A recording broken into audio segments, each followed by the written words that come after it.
वो अतीत के काल की बात हो सकती है, जिसमें हम कभी घटर पर महाकवि कालिदास, वराह, मीर ऐसे बहुत स्वनाम धन्य बड़े बड़े विद्वान को देखते हैं, लेकिन सच में ये अतिशयोक्ति नहीं होगी। माननीय मोदी जी के नेतृत्व में श्रीमान मोदी जी का स्वयं का शासनकाल भी उस स्वर्णिम युग की लघु झलक दिखाता है। और एक एक मंत्री जिसकी बात करो, क्या अमित शाह जी, क्या राजनाथ सिंह जी, क्या हमारे शिवराज सिंह जी और क्या भूपेंद्र सिंह जी, जोरदार अभिनंदन हमारे यशस्वी वन मंत्री के लिए। हर एक कोई आपके अभी भाषण में ऐसा लग रहा था कि कोई गगन की ऊंची से ऊंची उड़ान पर भगवान विष्णु का वाहन गरुड़ क्या पंख फैला करके तीक्ष्ण दृष्टि के साथ उड़ता उड़ता अनंत आकाश की ओर जैव विविधता के सारे दर्शन करा रहा है। कितना अच्छा लगता है। प्रकृति का सारा संतुलन इस अवसर पर अपने सुदीर्घ राजनीतिक अनुभव के साथ भी, अपनी मन की भावना के आधार पर भी, धार्मिक भावना के आधार पर भी, ये परमात्मा की दया है। मंच पर मैं एक और आपके सह राज्य मंत्री श्रीमान कीर्तिवर्धन सिंह जी का भी मध्य प्रदेश की शासन की ओर से आपका भी अभिनंदन करता हूँ, आपका स्वागत भी करता हूँ। घरों के छत के ऊपर सोते हुए हम सबको अनुभव है, लेकिन ये इस बदलते समय में भवनों के अंदर नई पीढ़ी को थोड़ा उससे वंचित करा है। लेकिन वो पुराने जमाने की याद दिलाकर आपने ऊपर से गुजरते पक्षी को ऐसा लग रहा है कि अभी कल की तो बात है, हमने सबने तो देखा था कि कहीं तोतों का झुंड जा रहा है, कहीं अपने अलग अलग प्रकार के, जब आम का सीजन आए नहीं उसके पहले कोयल की कुकलता से हमको एहसास होता है कि ये समय बदल रहा है, गर्मी का सीजन आ रहा है। एहसास तो होता ही है। मंच पर मौजूद मेरे अपने मंत्रिमंडल के माननीय साथी श्रीमान दिलीप अहिरवार जी, इस अवसर पर मंच पर विराजमान सभी सम्मानीय अतिथिगण, आप सब, मैं मध्य प्रदेश की ओर से जैव विविधता दिवस के अवसर पर माननीय भूपेंद्र सिंह जी का और भारत सरकार का आभार मानता हूँ। आपने अगर इस दिवस को मनाने के लिए ये मौका दिया तो मध्य प्रदेश सरकार आपका आभार मानती है और आनंद के साथ इस अवसर पर हमारी अपनी उस यात्रा की तरफ भी आज का ये जो लघु पड़ाव बना है, उस पड़ाव पे सिंहावलोकन का मौका भी मिलता है। जब शेर चलता है तो शेर चलते चलते अपनी चाल में पलट करके वो जब देखता है तो उसको अपने पूरे शरीर का आनंद के साथ एहसास भी होता है। लेकिन उस सिंहावलोकन में अभी तक की यात्रा का एहसास होता है, लेकिन भविष्य की फिर नई उड़ान, नई ऊंचाई की तरफ बढ़ने का, नए लक्ष्य लेके आगे बढ़ने का नया संकल्प होता है। मैं इस बात के लिए आपका धन्यवाद भी अदा करूंगा कि आपके कारण से चीता स्टेट बनने के लिए हमारे इस मध्य प्रदेश को गौरव मिला, माननीय प्रधानमंत्री जी को और आप दोनों को धन्यवाद, जिन्होंने हमारा वर्षों पुराना, कहाँ वो पालनपुर पूना वाले तो जब जाते थे तो मजाक ही बनाते थे कि ये कब आएंगे, क्या होगा, ये कब से कहानी चल रही है। हमारे फॉरेस्ट के लोग भी बातें बना बना करके थक गए, समझ में नहीं आया कौन सा बहाना लाए। कभी ये जानवर आ रहा है, कभी वो आ रहा है, बात इधर उधर के होते होते उनके क्या मालूम कि जो ला रहे हैं वो एशिया में पुनर्स्थापन का नया चमत्कार होने वाला वो चीता आ रहा है। चीता कहीं जीता तो हमारे पालनपुर पूनों में जीता, ये हमारे लिए सौभाग्य की बात है और आनंद की बात। और ये भी बात आनंद की है कि उस चीते के नए प्रोजेक्ट को लेकर के कितनी सारी कहानियां थी। बहुत डरावना सीन भी था शुरू में, और बच्चे कुछ हमारे मीडिया वालों का भी धन्यवाद, आप अलर्ट भी करते लेकिन डरा भी देते। सरकार बनी, 20 लाए, 12 मर गए, 8 ही बच्चे, बड़े टेंशन में। ये कौन सी आफत पकड़ा थी सरकार चलाए कि ये चीते बचाए। भगवान करे रात दिन ये सोच के परेशान थे कि अगर ये 12 मर गए, अब 8 और हो जाए। कल भूपेंद्र जी आएंगे तो मुंह क्या दिखाएंगे कि ये क्या करा, लेकिन प्रयोग है, अब तो चलने वाली बात है। मैं अपने फॉरेस्ट डिपार्टमेंट को बधाई देना चाहूंगा कि आपने बचे हुए एक इतिहास, एक नया कीर्तिमान आपके माध्यम से भारत सरकार गौरवान्वित हुई। समग्र क्षेत्र में इस विषय में रुचि रखने वाले सब लोगों का एक अलग प्रकार का आत्मविश्वास, और वो विश्वास अब हमारे अपने विभाग को और नए प्रकार के काम करने के लिए प्रेरित कर रहा है और हम उस दिशा में आगे बढ़ रहे हैं। अब ये अलग बात है कि हम उस दिशा में आगे बढ़ने का सोच रहे हैं, उसके पहले परमात्मा भी हम पे कृपा कर रहा है। 100 साल पहले हाथी चले गए, वापस हमारे पास आ गए। 100 से ज्यादा हाथी हमारे आसपास जंगल में, और ऐसे आए कि जा ही नहीं रहे हमारे पास ये मुद्दा। उनको तो आदत भी नहीं थी, अनुभव भी नहीं था। शुरू में आते हुए समय मालूम पड़ा कि कई गांव वाले परेशान हो रहे, कई घटनाएं हो रही, कई प्रकार की चुनौती है, लेकिन हमने भी चुनौती के साथ फिर हमारे फॉरेस्ट डिपार्टमेंट में उनकी ठीक से ट्रेनिंग करो। जहाँ हाथी है वहाँ वो कैसे रहते, कैसे अलर्टनेस होती है हाथी के लिए, फिर रोज का अपना बुलेटिन निकालना, बहुत सारे प्रकार का प्रबंधन किया। मुझे इस बात का संतोष है, 1-1.5 साल के अंदर ही अब ऐसा लगा कि हमको वर्षों से हम हाथी को भी अपने इस परिवार का हिस्सा बनाकर रखने की हमारी आदत हो गई। मैं बधाई देना चाहता हूँ अपने डिपार्टमेंट को, फॉरेस्ट डिपार्टमेंट, जिनके माध्यम से हम इसमें भी सफलता के साथ आगे बढ़ते हैं। जब एक तरफ से सफलता मिलती है, एक तरफ पालन पुरकूनो, एक तरफ काना के साथ बाकी हाथी का अपना परिवार बढ़ता हुआ, ऐसे में और नए प्रकार के विषय भी बने। अब घड़ियाल स्टेट तो हमारा है ही, घड़ियाल को भी अभी तक हम जहाँ छोड़ते थे, उस घड़ियाल को अंदर के पालन पुरकूनो के अंदर की नदी के अंदर भी बचाने का प्रयोग चालू हुआ है और काफ़ी अच्छे ढंग से कर रहे हैं। इसी के साथ साथ हमारे कछुओं का भी एक दौर आया। माँ नर्मदा की बात आपने कही, ये बात सही कि माँ नर्मदा का वाहन गंगा के वाहन की तरह मगर, ऐसे में मगर को लेकर के भी मालूम पड़ा कि नर्मदा जी में बाकी सब तो है, लेकिन जैव विविधता की बात करें तो वाहन है नहीं, माँ कैसे बैठेगी। अब मगर छोड़ने गए, अब मगर छोड़ने का अनुभव भी बड़ा जोरदार है। जैसे निर्णय करा कि मगर जाके नर्मदा में छोड़ेंगे तो बवाल हो गया, ये कौन सी बात है, यह कहाँ का नाटक लाए, पता नहीं क्या, किसको काटेगा, किसको मारेगा, नर्मदा परिक्रमा का क्या होगा। जैसा होता ही है, शुरू में डर लगता ही है, लेकिन भगवान की दया से वो जो हमारा वनांचल का क्षेत्र था वहाँ का डर भी मिटाया, और डर मिटा करके मगर को न केवल हमने सफलतापूर्वक उसकी पुनर्वसाहट का काम किया। और मगर का भी अनुभव ऐसा है कि मगर को जब छोड़ने गए तो जाने को तैयार ही नहीं, हमारे फॉरेस्ट वालों को अनुभव नहीं, हम इधर लगाए वो उधर जा रहे हैं, बड़ी मुश्किल से भैया जाओ तुम्हारा काम करो, अपने अपने आनंद के साथ रहो। ये भी एक मजा है, उसके अपने जीवन का आनंद भी है। ऐसे कई सारे आनंद, ऐसे कोई प्रकार की चीज़ों के साथ आज हमारे लिए सौभाग्य की बात है कि हमारे यहाँ 100 साल पहले जंगली भैंसे पाए जाते थे। आज जंगली भैंसे भी असम सरकार के लिए आपके माध्यम से माननीय मुख्यमंत्री असम को भी धन्यवाद दूंगा। उनने हमारे को जंगली भैंसे देने का 50 क्रमशः चरणबद्ध रूप से तो 8 जानवर हमारे पास आए। तो हमारा कान्हा वैसे तो दुनिया का सबसे बढ़िया टाइगर रिजर्व के रूप में उसको नंबर 1 का स्थान मिला है, और उसकी नई शोभा बढ़ गई। हम अपने बकेलों को लेकर के वहाँ आज एक अलग प्रकार के दौर में पहुँचे।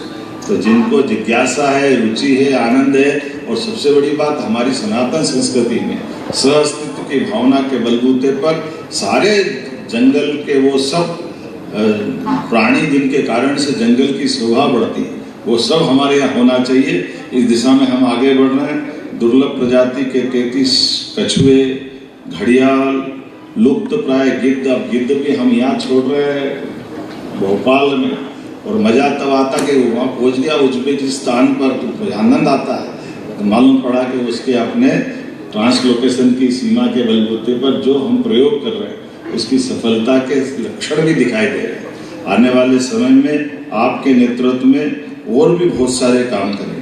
लेकिन आज के इस अवसर पर ये भी बताना चाहूँगा, हमारी सरकार ने जल संरक्षण को लेकर भी 3 साल, तीसरा साल चल रहा है। हमने इसको केवल कर्मकांड नहीं, इसको प्रतिबद्धता के बलबूते पर अपनी गंगा दशमी त्योहारों के साथ हर त्योहार से कोई न कोई संदेश छिपा हुआ।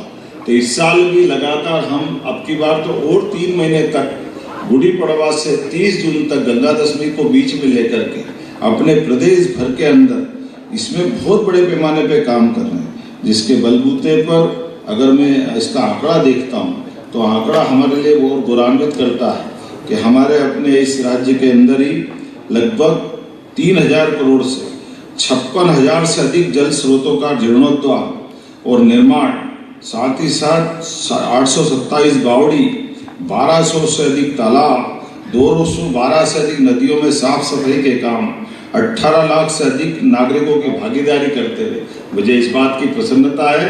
मध्य प्रदेश जल संरक्षण को लेकर अलग अलग राज्यों में मध्य प्रदेश नंबर 1 पे है।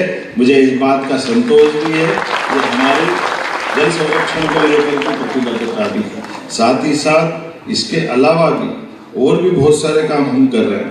हमने लगभग 2 लाख जलदूत बनाए जो जल क्षेत्र में काम करेंगे। 1000 से अधिक नए अमृत सरोवर पर निर्माण करने का काम कर रहे हैं। 5000 से अधिक जल स्रोतों का जीर्णोद्धार करने का काम कर रहे हैं। और इसी के साथ साथ हमारे अपने राज्य के अंदर भी अभी हम अपने शरीर सब पे भी काम कर रहे हैं। खास करके किंग कोबरा को पुनर्वसाहट के लिए काम कर रहे हैं, गेंडा लाने के लिए भी।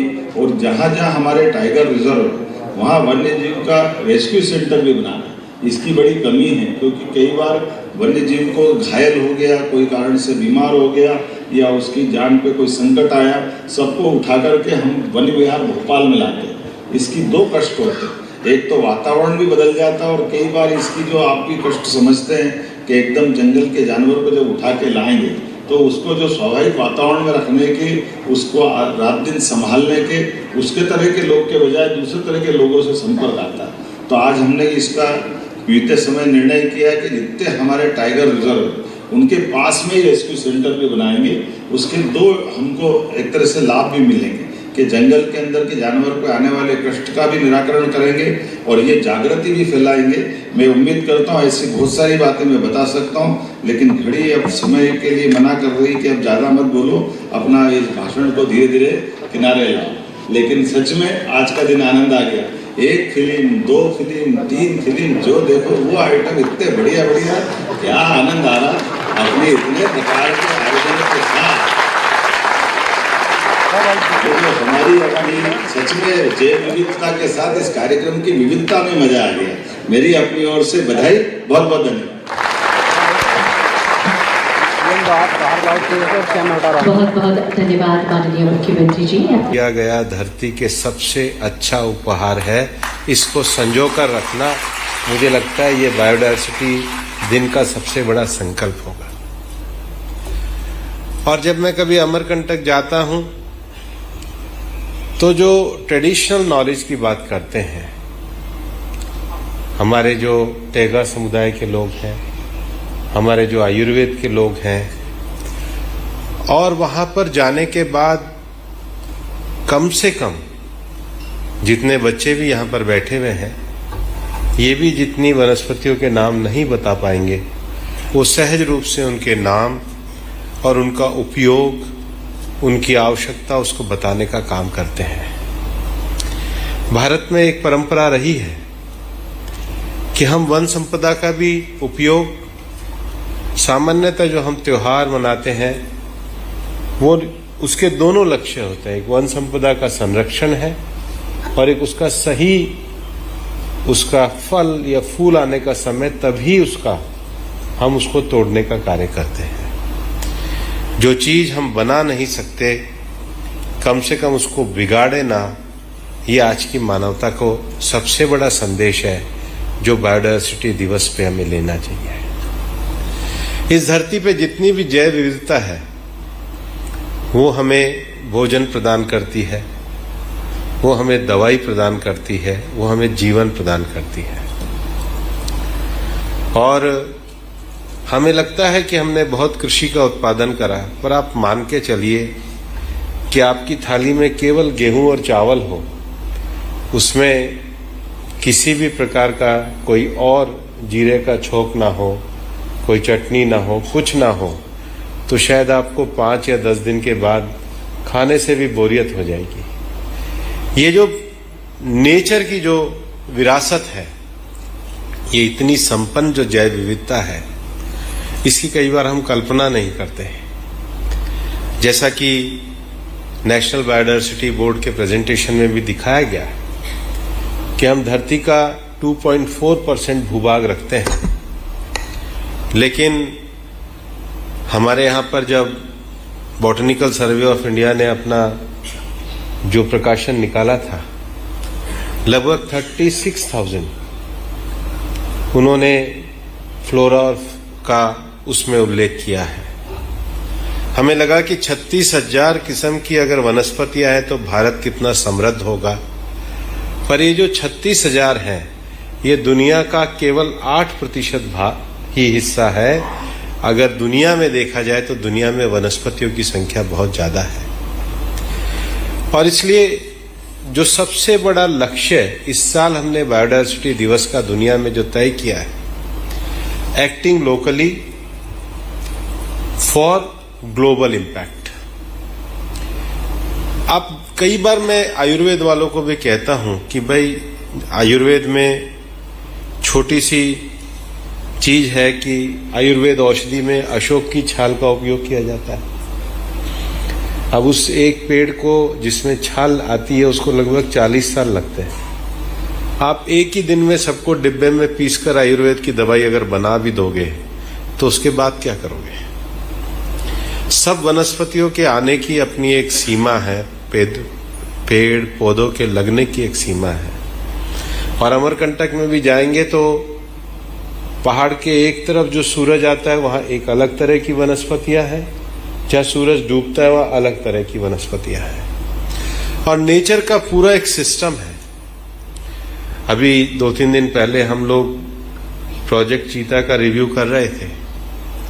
हम इस बात को तो मानते हैं कि प्रोजेक्ट चीता जो है ये वाइल्ड ट्रांसलोकेशन किया है, एक स्पीशीज को हमने प्रोटेक्ट किया है, पर इसको केवल स्पीशीज का प्रोटेक्शन मान लेना इतना पर्याप्त नहीं है। ये स्पीशीज का तो प्रोटेक्शन है ही। चीता जो है ये सामान्यतः ग्रासलैंड का जानवर है। अगर आप 5,000-6,000 किलोमीटर के एरिया को रिजर्व रखते हैं तो आप ये भी तो मान के चलिए कि वो परमानेंट जो ग्रासलैंड का एरिया है वो आपकी वाटर टेबल को भी बढ़ाता है। तो आप अपने जल का भी संरक्षण कर रहे हैं। मैं अक्सर अपने भाषणों में कहता हूं कि हिमालयन क्षेत्र से निकलने वाली जो नदियां हैं वो तो ग्लेशियर से निकलती हैं, लेकिन मध्य भारत से जो नदियां निकलती हैं वो तो वन क्षेत्र से निकलती हैं। और पिछले दिनों जब हमने एनटीसीए में कहा था कि ये जो टाइगर है ये अपनी टेरिटरी की रक्षा नहीं करते, ये हमारी ट्रिब्यूटरी की भी रक्षा करते हैं। उन्होंने एक एटलस निकाला था। हमारे जो 58 टाइगर रिजर्व है उनसे कितनी, लगभग 600 जो है ये छोटी छोटी नदियों की धाराएं निकलती हैं। आप केवल नर्मदा जी का उद्गम जो है अमरकंटक से और उसके ऊपर जो छत्तीसगढ़ का हिस्सा आता है उस केवल उस पठारी क्षेत्र से नहीं होता है, कान्हा से, बाकी जो और हमारे टाइगर रिजर्व्स हैं वहां से भी जो नदियां निकलती हैं उससे नर्मदा जी का विस्तार होता जाता है। और इसलिए जो हम स्पीशीज कंजर्वेशन के जो हम काम करते हैं ये जैव विविधता का तो संरक्षण है ही, ये जो धरती पे जो एक कुल मिलाकर के पारिस्थितिक संतुलन चाहिए उस पारिस्थितिक संतुलन का काम करता है। और इसलिए जो पिछले समय दुनिया में कीमियांग मॉन्ट्रियल जो बायोडायवर्सिटी के लिए जो कॉप हुई थी उसमें हमने दुनिया में प्रस्ताव किया कि हमें कम से कम 30% हिस्सा धरती का जो है वो हमें परमानेंट रिजर्व के रूप में रखना होगा। और इसलिए ये जो पूरा जो स्पेक्ट्रम ऑफ लाइफ है, जो पूरी दुनिया बनी है, ये केवल एक स्पीशीज के लिए नहीं है। अगर जमीन में दीमक भी लगती है तो वो धरती को उपजाऊ बनाने का काम करती है। कई जनजाति क्षेत्र के लोकगीतों में आता है जिसमें गाते वो उल्हाड़ा देते हैं कि आपने दीमक के घर को क्यों नष्ट किया। एक दीमक जैसा लगने वाले छोटे जो माइक्रो सिस्टम से लेकर के और एक बड़े स्पीशीज तक, ये जो एंटायर स्पेक्ट्रम ऑफ लाइफ है इसका प्रिजर्वेशन और जो कंजर्वेशन है ये बायोडायवर्सिटी दिवस का जो है वो लक्ष्य है। और इसलिए जब हम बायोडायवर्सिटी दिवस पे बायोडायवर्सिटी के संरक्षण की बात करते हैं, जैव विविधता के संरक्षण की बात करते हैं, तो हम एक स्पीशीज की बात नहीं करते, हम सबकी बात करते हैं। इसीलिए हम प्रार्थना करते हैं सर्वे भवन्तु सुखिनः। केवल मनुष्य नहीं, मनुष्य भी तभी सुखी रह सकता है जब हम सबके रक्षा और सबके संरक्षण को करते हैं। और आज अगर साइंस में भी हम लोग इसको पढ़ रहे हैं कि पौधे और जीव जंतु अलग थलग रहकर जीवित नहीं रह सकते। ये जो जटिल पारिस्थितिक तंत्र है, इसके लिए मनुष्य के मन में भी प्रकृति के लिए इसके प्रति सहनशीलता, सस्टेनेबिलिटी का भाव ये हमको रखना चाहिए। हम दुनिया में जीडीपी की बात तो करते हैं, लेकिन वास्तव में देखा जाए तो जीडीपी का आधे से ज्यादा हिस्सा तो बायोडायवर्सिटी से ही आता है। आप देखिए, आप किसका एक्सपोर्ट करते हैं? आप मेडिसिन का एक्सपोर्ट करते हैं तो बायोडायवर्सिटी से ही आती है। आप फिशरीज का एक्सपोर्ट करते हैं तो कोई आप तो फिश बनाते नहीं है। आप फलों का एक्सपोर्ट करते हैं, आप वनस्पतियों का एक्सपोर्ट करते हैं, आप मसालों का एक्सपोर्ट करते हैं। ये सब बायोडायवर्सिटी के कारण ही, प्रकृति से ही।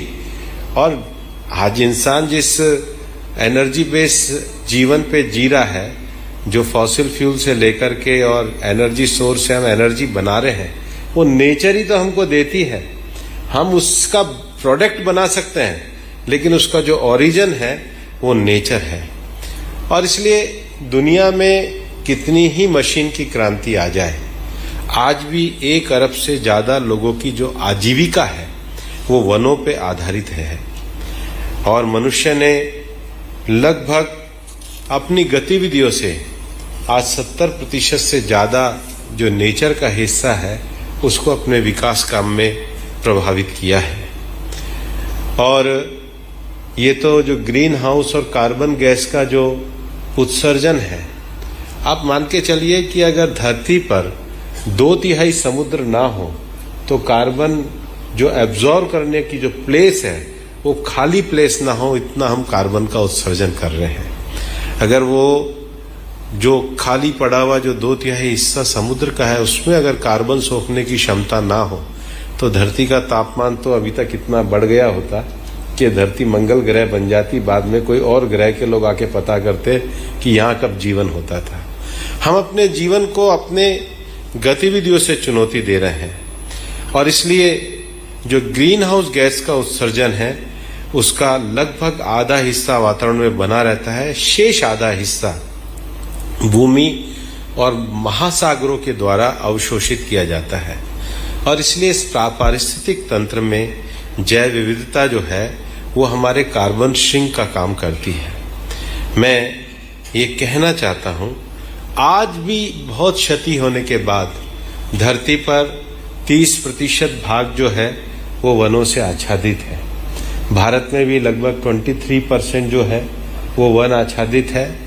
माननीय प्रधानमंत्री जी के नेतृत्व में जो हमने दुनिया के सामने लक्ष्य रखा था कि हम 3.5 बिलियन टन कार्बन सिंक के द्वारा अपने लक्ष्य को पूरा करेंगे, अभी तो भारत ने लगभग उसको 90% लक्ष्य को हासिल कर लिया है।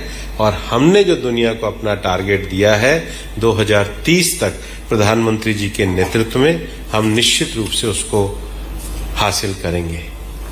मैं आपको ये कहना चाहता हूं कि दुनिया के अनेक शोधकर्ता ये मानते हैं कि जो जानवर भी हैं उनको भी जो जीवन शैली है वो पीढ़ी दर पीढ़ी मिलती है। यही तो कारण है कि जब हमारे शोधकर्ता इस बात का अध्ययन करते हैं कि हाथियों के जो झुंड हैं वो पीढ़ी दर पीढ़ी उसी मार्ग से जाने का काम करते हैं। हम जो साउंड है, पक्षियों के जो गीत हैं, अभी जो हमारे कीर्तिवर्धन जी भी कह रहे थे, माइग्रेटरी बर्ड्स के भी जो रूट्स हैं वो भी मानसून के साथ भी जुड़े हुए हैं, मौसम के साथ जुड़े हुए हैं। और धरती पर जो जलवायु और मौसम का जो पैमाना है उसके कारण ही जुड़े हुए, बड़ी उनकी साइंटिफिक व्यवस्थाएं हैं। इवन जो साइबेरिया और इधर से बर्ड्स आते हैं उनको अंदाजा है हिमालय की कौन सी चोटी कितनी ऊंची है, उसी हिसाब से अपने सेंस के हिसाब से वो चलते हैं। ऐसा नहीं है कि हमने ही कुछ इन्वेंशन किया है, जो हमारे बनाने वाला जिसने बनाई होगी धरती, उन्होंने हमसे ज्यादा किया है। और इसलिए सभी जीव जो लोग हैं वो अपने जो धरती के साथ अपने आप को एडजस्ट करते हैं। हम तो चीता ट्रांसलोकेशन का कार्यक्रम कर रहे हैं, यहाँ हमारे अधिकारी और जो साइंटिस्ट लगे हुए हैं। आखिर उसका जो वो एडॉप्टेशन जो उसका जो सिस्टम है, थर्ड चीता भी जो आ रहा है, तो वो उनकी जो किसी भी वातावरण को एडॉप्ट करने की जो उनकी क्षमता है, पर्यावरणीय चुनौती है, उसको बनाने का काम, उसको बचाने का काम ये हमारा है। बायोडायवर्सिटी डे बनाने का अर्थ ये है कि हम किसी भी स्पीशीज को नष्ट न होने दें, सबके एग्जिस्टेंस के साथ, बायोडायवर्सिटी के कंजर्वेशन और प्रिजर्वेशन के साथ सभी प्रजातियों की संख्या को समाप्त न करते हुए उनके सामाजिक व्यवहार, पारिस्थितिक ज्ञान और सामुदायिक संरचनाओं के संरक्षण का काम करें। और इसलिए जो आज उन्होंने जो पुस्तक निकाली है अपनी बायोडायवर्सिटी के लिए, हमने रजिस्टर बनाने का तो काम किया ही है, लेकिन जो ABS है, एक्सेस बेनिफिशियरी राइट जो है, जिसको बहुत ज़्यादा हम कई बार समझते हैं बाहर। मैं तो चाहूँगा कि इतने जो हमारे बीज हैं, हमारे अभी मिजोरम से, मेघालय से आए थे, तो मैं CM साहब को बता रहा था, हम कितनी भी हल्दी उगा लें, लेकिन जो उत्तर पूर्वी भारत से जो हल्दी है, उस जो नैसर्गिक रूप से आती है, उसका कोई मुकाबला नहीं है। नागालैंड के लोग भी यहाँ आए थे। वैसे तो एप्पल हम लोग बाहर से मंगा के खाते हैं, पर नागालैंड का जो वाइल्ड एप्पल है उसकी अपनी अलग विशेषता है। ये पूरा हिमालयन रीजन से केसर आती है, या वो जो हिमाचल में गुची की जो वो वाइल्ड वो आती है, ये मशरूम टाइप का, ये इतना, एक लहसुन भी आता है उनका, झाड़ी पे लगता है। ये इतनी ज्यादा औषधीय दृष्टि से जो संपन्न चीजें हैं। हमारे अमरकंटक में भी मुसली का जो ब्लैक और वाइट जो है, इतनी औषधीय संपन्नता है जो प्रकृति हमको देती है। और इसलिए जब कोई प्रजाति विलुप्त होती है तो केवल एक जीव नहीं खोता है, प्रकृति का सदियों में विकसित हुआ एक संपूर्ण ज्ञान तंत्र भी समाप्त होता है। आप जितनी भी फ्लोरा फोना, जितनी भी स्पीशीज हैं, वो कोई 1-2 दिन का विकास नहीं होता है। ये तो 4.5 अरब का के पृथ्वी बनाते, सनातन तो कुछ नहीं होता है, तो यूनिवर्स है। एक ग्रह में अनेकों उल्काएं और अनेकों तारामंडल और अनेकों चीजें हैं। और लेकिन ये जो पृथ्वी पे विकास है, इस विकास क्रम में एक अगर स्पीशीज, एक फ्लोरा अगर एक समाप्त होगा, तो ये हजारों साल का, सदियों का विकसित किया हुआ एक ज्ञान तंत्र, एक सूचना तंत्र भी समाप्त है। और इसलिए हम भारत की परंपरा को मानते हैं, तो हम कहते हैं भारत केवल एक देश नहीं है, हम प्रकृति और संस्कृति के सह अस्तित्व पर जीवित एक परंपरा है। हम हिमालय की आच्छादित पर्वतमालाओं से लेकर के पश्चिम के घने घाटों तक, हम सुंदरवन के मैंग्रोव से लेकर थार के रेगिस्तान तक, ये भारत की जो जैव विविधता है, ये हमारी भारत की सभ्यता की आत्मा है। हमारी जो नदियां हैं, चाहे गंगा जी हो, चाहे नर्मदा जी हो, वो केवल जलधाराएं नहीं है, वो हमारे वन केवल वृक्षों के समूह नहीं है, हमारे वन्य जीव केवल प्रजातियां नहीं है, वो भारत की सांस्कृतिक चेतना, आजीविका और भविष्य के अभिन्न अंग है। और इसलिए मैं कहना चाहूंगा कि सदियों से भारत के समुदायों ने